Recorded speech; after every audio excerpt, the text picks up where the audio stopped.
Oh, hi guys. I didn't see you there.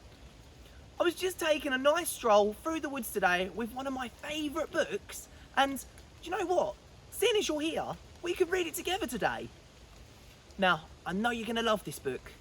It's called The Gruffalo's Child. So, let's read it together. The Gruffalo said that no Gruffalo should ever set foot in the deep, dark wood. Why not? Why not? Because if you do, the big bad mouse will be after you. I met him once, said the Gruffalo, and I met him a long, long time ago. What does he look like? Tell us. Dad, is he terribly big and terribly bad? I can't quite remember, the Gruffalo said. Then he thought for a minute and scratched his head. The big bad mouse is terribly strong and his scaly tail is terribly long. His eyes are like pools of terrible fire and his terrible whiskers are tougher than wire.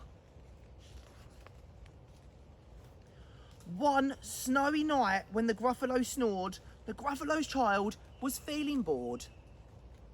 The Gruffalo's child was feeling brave, so he tiptoed out of the Gruffalo cave.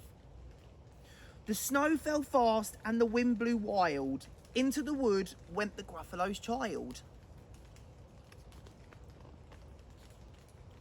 Uh-oh, a trail in the snow. Whose is this trail and where does it go? A tail poked out of the long pole house. Could this be the tail of a big bad mouse? Is it a mouse? Out slid the creature, his eyes were small, and he didn't have whiskers. No, none at all. You're not the mouse, not I, said the snake. He's down by the lake eating Gruffalo cake. The snow fell fast and the wind blew wild. I'm not scared, said the Gruffalo's child. Oh, marks in the snow. Whose are those claw marks? Where do they go?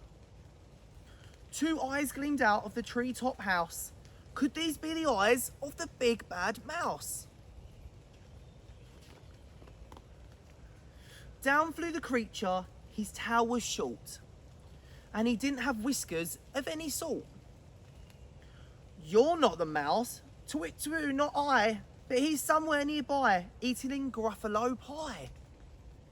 The snow fell fast and the wind blew wild. I'm not scared, said the Gruffalo's child. Where's the mouse? Oh, a track in the snow? Whose is this track and where does it go? Whiskers at last, and an underground house? Could this be the home of the big bad mouse?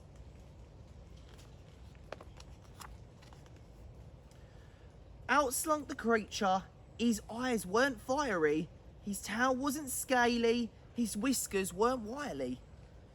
You're not the mouse! Oh no, not me, he's under a tree, drinking Gruffalo tea.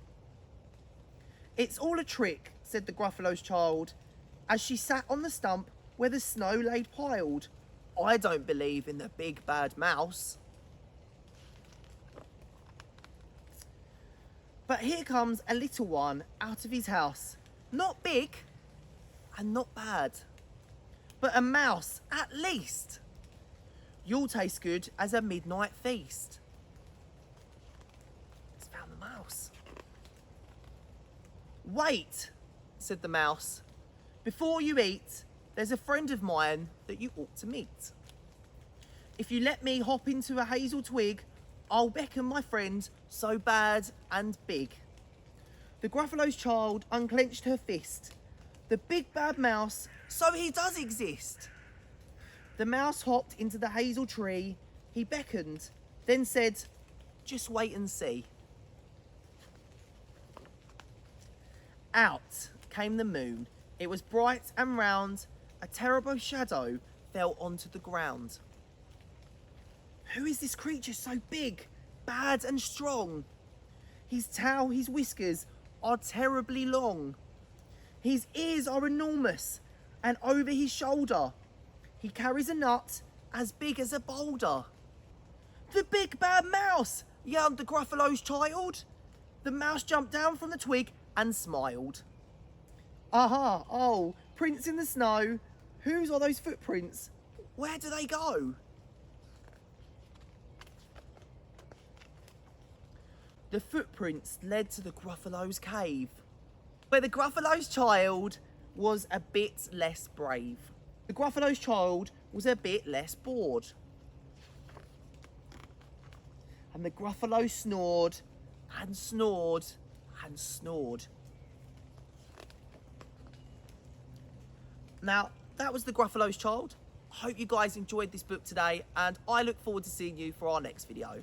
Bye!